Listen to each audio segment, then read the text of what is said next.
Assalamualaikum warahmatullahi wabarakatuh. Pada pertemuan hari ini kita akan membahas tentang pengolahan data pada penelitian sosial, di mana di materi sebelumnya kalian sudah mempelajari tentang metode pengumpulan data yang ada 4 ya, ada wawancara, observasi, angket, dan studi dokumen. Kemudian kalian juga sudah mempelajari tentang teknik pengambilan sampel. Secara umum teknik pengambilan sampel kemarin ada 2, yakni probability sampling, di mana semua populasi yang ada di situ memiliki kesempatan yang sama untuk menjadi seorang sampel. Kemudian yang kedua ada non-probability sampling, di mana pada non-probability sampling, tidak semua populasi yang ada di situ bisa menjadi sampel, sehingga ada syarat-syarat tertentu yang harus dipenuhi untuk menjadi seorang sampel. Nah, pengolahan data pada kali ini kita juga akan membahas pengolahan data dengan 2 pendekatan. Yang pertama pada penelitian kualitatif dan yang kedua pada penelitian kuantitatif. Kemudian apa yang dimaksud dengan pengolahan data?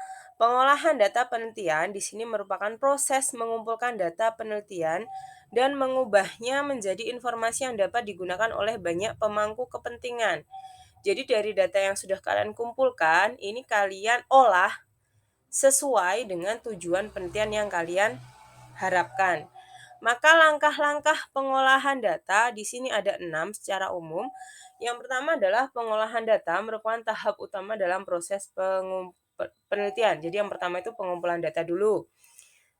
Kalian bisa mengumpulkan data ini baik secara online maupun secara offline dan juga bisa menjadi campuran metode baik itu primer maupun sekunder. Kemudian yang kedua, setelah data kalian kumpulkan, kalian akan menyiapkan data. Untuk apa? Untuk menghilangkan inkonsistensi, menghapus data survei yang buruk atau tidak lengkap, dan membersihkan data untuk menjaga konsensus atau kesepakatan. Jadi di tahap menyiapkan data itu secara umum kalian akan memilih data-data mana yang sesuai dengan penelitian yang kalian lakukan atau yang sesuai dengan rumusan masalah yang sudah kalian buat. Kemudian yang ketiga, memasukkan data penelitian. Jadi, langkah selanjutnya adalah menempatkan data yang telah dibersihkan ke dalam format yang dapat dibaca secara digital boleh, ataupun manual juga boleh, yang konsisten dengan kebijakan organisasi, kebutuhan penelitian, dan banyak lagi. Jadi, hasil pemilahan data itu tadi, kalian sesuaikan dengan pengolahan data yang kalian lakukan di tahap selanjutnya. Nanti akan kita bahas di penelitian kualitatif dan kuantitatif. Kemudian yang keempat adalah memproses data penelitian. Setelah data dimasukkan ke dalam sistem, sangat penting untuk memproses data ini untuk memahaminya. Jadi, kalian harus menginterpretasikan data yang sudah kalian pilih supaya data itu bisa dipahami, ya. Jadi, kalian gunakan bahasa yang seyogyanya bisa kalian pahami ataupun pembaca nanti juga bisa memahami hasil pengumpulan data yang sudah kalian peroleh. Kemudian yang kelima, keluaran data penelitian. Tahap pengolahan data penelitian inilah yang diubah menjadi wawasan. Yang keenam, penyimpanan data penelitian yang diproses. Tahap terakhir dari pengolahan data adalah penyimpanan. Menjaga data dalam format yang dapat diakses, dapat dicari, dan menciptakan satu sumber kebenaran yang penting. Jadi, penyimpanan data di sini arahnya adalah data-data yang sudah kalian peroleh ini disimpan, kemudian nanti juga akan dipublikasikan kepada masyarakat, dan kalian juga menunjukkan di mana mereka bisa mengetahui hasil penelitian kalian. Karena di situ disampaikan format yang mudah diakses juga ya, mudah dicari. Jadi kalian mungkin bisa menyimpan data-data tersebut dalam Google Drive kalau sekarang karena digital ya, sehingga kalian akan lebih mudah untuk mengakses data-data tersebut dimanapun kalian berada. Arahnya seperti itu. Selanjutnya, kita akan membahas tentang pengolahan data kualitatif. Nah, kita ingat kemarin data kualitatif ini adalah data yang berupa deskripsi, narasi, berupa pernyataan, dan biasanya kalian peroleh melalui hasil wawancara maupun hasil observasi. Nah, pengolahan data kualitatif di sini ada tiga ya.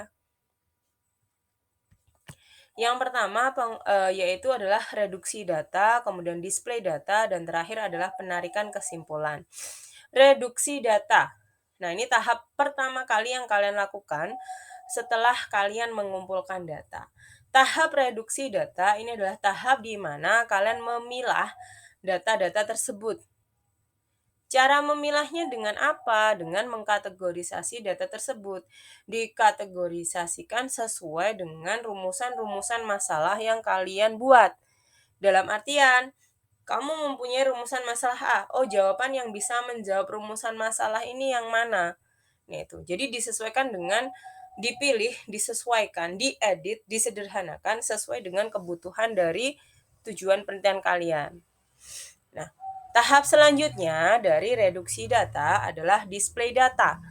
Display data di sini dari hasil reduksi data, dari data yang sudah kalian pilih tadi, kalian kemudian sajikan ya.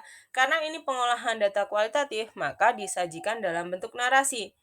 Sehingga agar lebih mudah kalian memahami, maka kalian perlu menginterpretasikan data tersebut, menginterpretasikan data terlebih dahulu. Jadi misalkan kalian memperoleh hasil wawancara, di bawahnya kalian bisa memberikan tanggapan.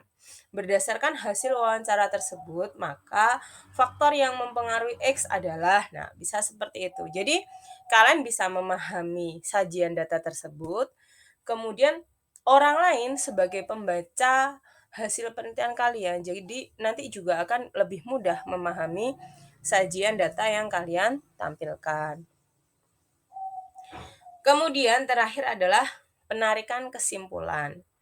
Nah, penarikan kesimpulan di sini dilakukan terakhir setelah adanya display data. Dari data-data yang sudah kalian tampilkan, kalian akhirnya menarik kesimpulan. Nah, kesimpulan ini berisi apa? Kesimpulan di sini berisi jawaban dari permasalahan penelitian yang kalian buat.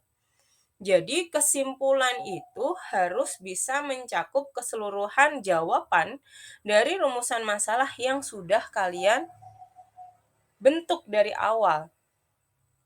Sehingga itulah hasil penelitian kalian. Apakah sesuai, apakah mempengaruhi, ataukah tidak mempengaruhi, dan sebagainya. Nanti akan bisa kalian lihat dari kesimpulan yang sudah dibuat.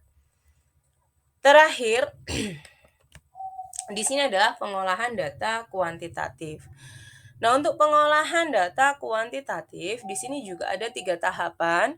Yang pertama adalah tahap editing, yang kedua coding, dan terakhir adalah tahap tabulasi data. Pertama, kita bahas dulu tahap editing. Nah, sebenarnya hampir sama dengan tahap reduksi data ya. Cuman beda penamaan saja.